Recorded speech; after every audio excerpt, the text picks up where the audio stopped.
Paulo, apóstolo enviado, não da parte de homens nem por meio de pessoa alguma, mas por Jesus Cristo e por Deus Pai, que o ressuscitou dos mortos, e todos os irmãos que estão comigo, às igrejas da Galácia, a vocês, graça e paz da parte de Deus nosso Pai e do Senhor Jesus Cristo, que se entregou a Senhor Jesus, mesmo por nossos pecados, a fim de nos resgatar desta presente, era perversa, segundo a vontade de nosso Deus e Pai, a quem seja a glória para todos sempre. Amém. Admiro-me de que vocês estejam abandonando tão rapidamente aquele que os chamou pela graça de Cristo, para seguirem outro evangelho que na realidade não é o evangelho. O que ocorre é que algumas pessoas os estão perturbando, querendo perverter o evangelho de Cristo. Mas ainda que nós ou um anjo dos céus pregue um evangelho diferente daquele que pregamos a vocês, que seja amaldiçoado.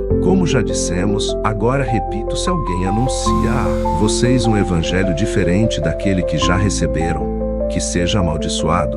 Acaso busco eu agora a aprovação dos homens ou a de Deus? Ou estou tentando agradar a homens? Se eu ainda estivesse procurando agradar a homens, não seria servo de Cristo. Irmãos, quero que saibam que o evangelho por mim anunciado não é de origem humana, não o recebi de pessoa alguma, nem me foi ele ensinado. Ao contrário, eu o recebi de Jesus Cristo por revelação. Vocês ouviram qual foi o meu procedimento no judaísmo, como perseguia com violência a igreja de Deus, procurando destruí-la. No judaísmo, eu superava a maioria dos judeus da minha idade, e era extremamente zeloso das tradições dos meus antepassados. Mas Deus me separou desde o ventre materno e me chamou por sua graça quando lhe agradou revelar o seu Filho em mim, para que eu o anunciasse entre os gentios. Não consultei pessoa alguma, tampouco subi a Jerusalém para ver os que já eram apóstolos antes de mim, mas de imediato parti para a Arábia e voltei outra vez a Damasco. Depois de 3 anos, subi a Jerusalém para conhecer Pedro pessoalmente, e estive com ele 15 dias. Não vi nenhum dos outros apóstolos, a não ser o Tiago, irmão do Senhor. Quanto ao que escrevo a vocês, afirmo diante de Deus que não minto. 21 a seguir, fui para as regiões da Síria e da Cilícia. Eu não era pessoalmente conhecido pelas igrejas da Judéia que estão em Cristo, apenas ouviam dizer: aquele que antes nos perseguia, agora está anunciando aquele que antes nos perseguia. Fé que outrora procurava destruir, e glorificavam a Deus por minha causa. 14 anos depois, subi novamente a Jerusalém. Dessa vez com Barnabé, levando também Tito comigo. Fui para lá por causa de uma revelação e expus diante deles o evangelho que prego entre os gentios, fazendo-o, porém, em particular aos que pareciam mais influentes, para não correr ou ter corrido inutilmente. Mas nem mesmo Tito, que estava comigo, foi obrigado a circuncidar-se. Apesar de ser grego, essa questão foi levantada, porque alguns falsos irmãos infiltraram-se em nosso meio para espionar a liberdade que temos em Cristo Jesus e nos reduzir à escravidão. Não nos submetemos a eles nem por um instante, para que a verdade do evangelho permanecesse com vocês. Quanto aos que pareciam influentes, o que eram então não faz diferença para mim. Deus não julga pela aparência. Tais homens influentes não me acrescentaram nada, ao contrário, reconheceram que a mim havia sido confiada a pregação do evangelho aos incircuncisos, assim como a Pedro, aos circuncisos, pois Deus, que operou por meio de Pedro como apóstolo aos circuncisos, também operou por meu intermédio para com os gentios, reconhecendo a graça que me fora concedida. Tiago, Pedro e João, tidos como colunas, estenderam a mão direita a mim e a Barnabé, em sinal de comunhão. Eles concordaram em que devíamos nos dirigir aos gentios, e eles aos circuncisos. Somente pediram que nos lembrássemos dos pobres, o que me esforcei por fazer. Quando, porém, Pedro veio a Antioquia, enfrentei-o face a face por sua atitude condenável, pois, antes de chegarem alguns da parte de Tiago, ele comia com os gentios. Quando, porém, eles chegaram, afastou-se e separou-se dos gentios, temendo os que eram da circuncisão. Os demais judeus também se eram da circuncisão,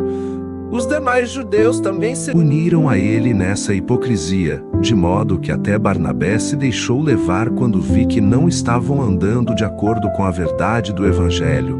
Declarei a Pedro, diante de todos: você é judeu, mas vive como gentil e não como judeu, portanto, como pode obrigar gentios a viverem como judeus? De nascimento, e não gentios pecadores, sabemos que ninguém é justificado pela prática da lei, mas mediante a fé em Jesus Cristo. Assim, nós também cremos em Cristo Jesus para sermos justificados pela fé em Cristo, e não pela prática da lei. Ninguém será justificado se, porém, procurando ser justificados em Cristo, descobrimos que nós mesmos somos pecadores. Será Cristo então ministro do pecado? De modo algum. Se reconstruo o que destruí, provo que sou transgressor, pois, por meio da lei eu morri para a lei, a fim de viver para Deus. Fui crucificado com Cristo. Assim, já não sou eu quem vive, mas Cristo vive em minha vida, que agora vivo no corpo. Vivo-a pela fé no Filho de Deus, que me amou e se entregou por mim. Não anulo a graça de Deus, pois, se a justiça vem pela lei, Cristo morreu inutilmente. Ó Gálatas insensatos! Quem os enfeitiçou? Não foi diante dos seus olhos que Jesus Cristo foi exposto como crucificado? Gostaria de saber apenas uma coisa: foi pela prática da lei que vocês receberam o Espírito, ou pela fé naquilo que ouviram? Será que vocês são tão insensatos que, tendo começado pelo Espírito, querem agora se aperfeiçoar pelo esforço próprio? Será que foi inútil sofrerem tantas coisas? Se é que foi inútil, aquele que dá o seu Espírito e opera milagres entre vocês, realiza essas coisas pela prática da lei ou pela fé com a qual receberam a palavra? Considerem o exemplo de Abraão. Ele creu em Deus, e isso lhe foi creditado como justiça. Estejam certos, portanto, de que os que são da fé é que são filhos de Abraão. Prevendo a Escritura que Deus justificaria os gentios pela fé, anunciou primeiro as boas novas a Abraão: por meio de você, todas as nações serão abençoadas. Assim, os que são da fé são abençoados com Abraão, homem de fé. Já os que se apoiam na prática da lei estão debaixo de maldição. Pois está escrito: maldito todo aquele que não persiste em praticar todas as coisas escritas no livro da lei. É evidente que diante de Deus ninguém é justificado pela lei, pois o justo viverá pela fé. A lei não é baseada na fé. Ao contrário, quem praticar estas coisas, por elas viverá. Cristo nos redimiu da maldição da lei, quando se tornou maldição em nosso lugar. Pois está escrito: maldito todo aquele que for pendurado no madeiro. Isso para que em Cristo Jesus a bênção de Abraão chegasse também aos gentios, para que recebêssemos a promessa do Espírito mediante a fé. Irmãos, humanamente falando, ninguém pode anular um testamento depois de ratificado, nem acrescentar-lhe algo. Assim também, as promessas foram feitas a Abraão e ao seu descendente. A Escritura não diz: e aos seus descendentes, como se falasse de muitos, mas ao seu descendente, dando a entender que se trata de um só, isto é, Cristo. Quero dizer isto: a lei, que veio 430 anos depois, não anula a aliança previamente estabelecida por Deus, de modo que venha a invalidar a promessa. Pois, se a herança depende da lei, já não depende de promessa. Deus, porém, concedeu-a gratuitamente a Abraão, mediante promessa. Qual era então o propósito da lei? Foi acrescentada por causa das transgressões, até que viesse o descendente a quem se referia a promessa, e foi promulgada por meio de anjos pela mão de um mediador. Contudo, o mediador representa mais de um. Deus, porém, é um ambamache. Assentações do poçaias, daede, doida nisso, colhe as promessas de Deus? De maneira nenhuma, pois se tivesse sido dada uma lei que pudesse conceder vida, certamente a justiça viria da lei. Mas a Escritura encerrou tudo debaixo do pecado, a fim de que a promessa, que é pela fé em Jesus Cristo, fosse dada aos que creem. Antes que viesse essa fé, estávamos sob a custódia da lei, nela encerrados, até que a fé que haveria de vir fosse revelada. Assim, a lei foi o nosso tutor até Cristo, para que fôssemos justificados pela fé. Agora, Porém, tendo chegado à fé, já não estamos mais sob o controle do tutor. Todos vocês são filhos de Deus mediante a fé em Cristo Jesus. Pois os que em Cristo foram batizados, de Cristo se revestiram. Não há judeu, nem grego, escravo, nem livre, homem, nem mulher, pois todos são um em Cristo Jesus. E se vocês são de Cristo, são descendência de Abraão e herdeiros segundo a promessa. Digo, porém, que enquanto o herdeiro é menor de idade, em nada difere de um escravo. Embora seja dono de tudo, no entanto, ele está sujeito a guardiões e administradores até o tempo determinado por seu pai. Assim também nós, quando éramos menores, estávamos escravizados aos princípios elementares dos princípios elementares do mundo. Mas quando chegou a plenitude do tempo, Deus enviou seu Filho, nascido de mulher, nascido debaixo da lei, a fim de redimir os que estavam sob a lei, para que recebêssemos a adoção de filhos. E porque vocês são filhos, Deus enviou o Espírito de seu Filho ao coração de vocês. E ele clama, Abba, Pai. Assim, você já não é mais escravo, mas filho. E por ser filho, Deus também o tornou herdeiro antes. Quando vocês não conheciam a Deus, eram escravos daqueles que por natureza não são deuses, mas agora, conhecendo a Deus, ou melhor, sendo por Ele conhecidos, como é que estão voltando àqueles como, mesmo os princípios elementares, fracos e sem poder, querem ser escravizados por eles outra vez? Vocês estão observando dias especiais, meses, ocasiões específicas e anos. Temo que os meus esforços por vocês tenham sido inúteis. Eu suplico, irmãos, que se tornem como eu, pois eu me tornei como vocês em época. Nada vocês me ofenderam. Como sabem, foi por causa de uma doença que preguei o Evangelho pela primeira vez a vocês. Embora minha doença tenha sido uma provação, vocês não me trataram com desprezo ou desdém. Ao contrário, receberam-me como se eu fosse um anjo de Deus, como o próprio Cristo Jesus, que aconteceu com a alegria de vocês. Tenho certeza de que, se fosse possível, vocês teriam arrancado os próprios olhos para dá-los a mim. Tornei-me inimigo de vocês por dizer a verdade. Os que fazem tanto esforço para agradá-los não agem bem, mas querem isolá-los a fim de que vocês também mostrem zelo por eles. É bom sempre ser zeloso pelo bem. E não apenas quando estou presente, meus filhos. Novamente estou presente, meus filhos. Novamente estou sofrendo dores de parto por sua causa, até que Cristo seja formado em vocês. Eu gostaria de estar com vocês agora e mudar o meu tom de voz, pois estou perplexo quanto a vocês. Digam-me vocês, os que querem estar debaixo da lei, acaso vocês não ouvem a lei? Pois está escrito que Abraão teve 2 filhos, um da escrava e outro da livre. O filho da escrava nasceu de modo natural, mas o filho da livre nasceu mediante promessa. Isso é usado aqui como ilustração. Estas mulheres representam 2 alianças. Uma aliança procede do monte Sinai e gera filhos para a escravidão. Esta é Agar. Agar representa o monte Sinai na Arábia e corresponde à atual cidade de Jerusalém, que está escravizada com os seus filhos, mas a Jerusalém do Alto é livre e é a nossa mãe. Pois está escrito: regozije-se, ó estéril, você que nunca teve um filho, grite de alegria, você que nunca esteve em trabalho de parto, porque mais são os filhos da mulher abandonada do que os daquela que tem marido. Vocês, irmãos, são filhos da promessa, como Isaque naquele tempo. O filho nascido depois, modo natural, perseguiu o filho nascido segundo o Espírito.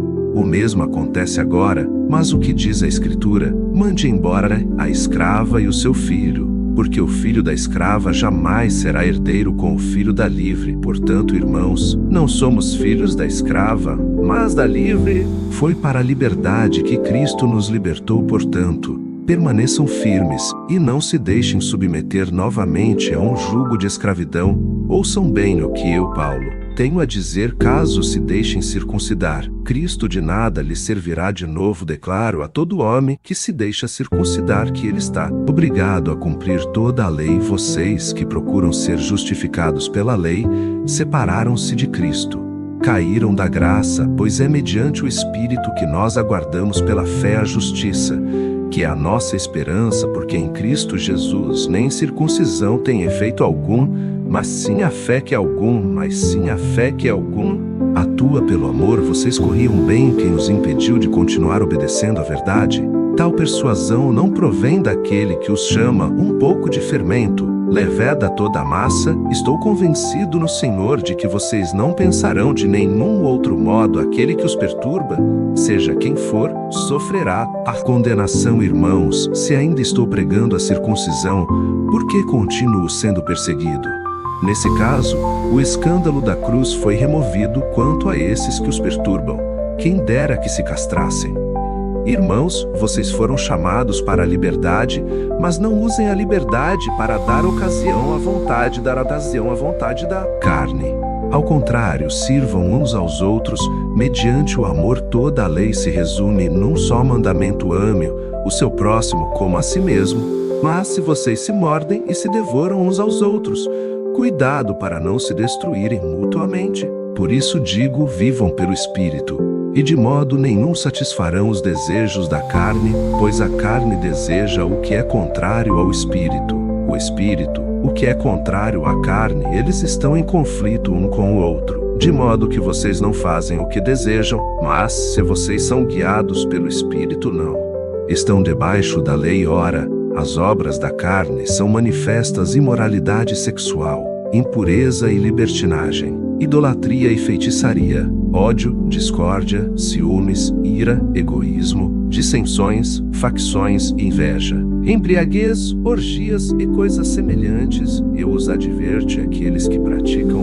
Antes já os adverti aqueles que praticam essas coisas não herdarão o reino de Deus. Mas o fruto do Espírito é amor, alegria, paz, paciência, amabilidade, bondade, fidelidade, mansidão e domínio próprio. Contra essas coisas não há lei. Os que pertencem a Cristo Jesus crucificaram a carne, com as suas paixões e os seus desejos. Se vivemos pelos seus desejos, Espírito, andemos também pelo Espírito. Não sejamos presunçosos, provocando uns aos outros e tendo inveja uns dos outros. Irmãos, se alguém for surpreendido em algum pecado, vocês que são espirituais deverão restaurá-lo com mansidão. Cuide-se, porém, cada um para que também não seja tentado. Levem os fardos pesados uns dos outros, e assim cumpram a lei de Cristo. Se alguém se considera alguma coisa, não sendo nada, engana-se a si mesmo. Cada um examine os próprios atos, e então poderá orgulhar-se de si mesmo, sem se comparar com ninguém. Pois cada um deverá levar a própria carga. O que está sendo instruído na palavra, partilhe todas as coisas boas com aquele que o instrui. Não se deixem enganar de Deus, Zomba, pois, o que o homem semear, isso também colherá. Quem semeia para a sua carne, da carne colherá destruição. Mas quem semeia para o Espírito, do Espírito colherá a vida eterna. E não nos cansemos de fazer o bem, pois no tempo próprio colheremos, se não desanimarmos. Portanto, enquanto temos oportunidade, façamos o bem a todos, especialmente aos da família da fé. Vejam com que letras grandes estou escrevendo de próprio punho. Os que desejam causar boa impressão exteriormente, tentando obrigá-los a se circuncidarem, agem desse modo apenas para não serem perseguidos por causa da cruz de Cristo. Nem mesmo os que são circuncidados cumprem a lei. Querem, no entanto, que vocês sejam circuncidados, a fim de se gloriarem no corpo de vocês. Quanto a mim, que eu jamais me glorie, a não ser na cruz de nosso Senhor Jesus Cristo, por meio da qual o mundo foi crucificado para mim, e eu para o mundo. De nada vale ser circuncidado ou não. O que importa é ser uma nova criação. Paz e misericórdia estejam sobre todos os que andam conforme essa regra, e também sobre o Israel de Deus. Sem mais que ninguém me perturbe, pois trago em meu corpo as marcas de Jesus. Irmãos, que a graça de nosso Senhor Jesus Cristo seja com o espírito de vocês. Amém.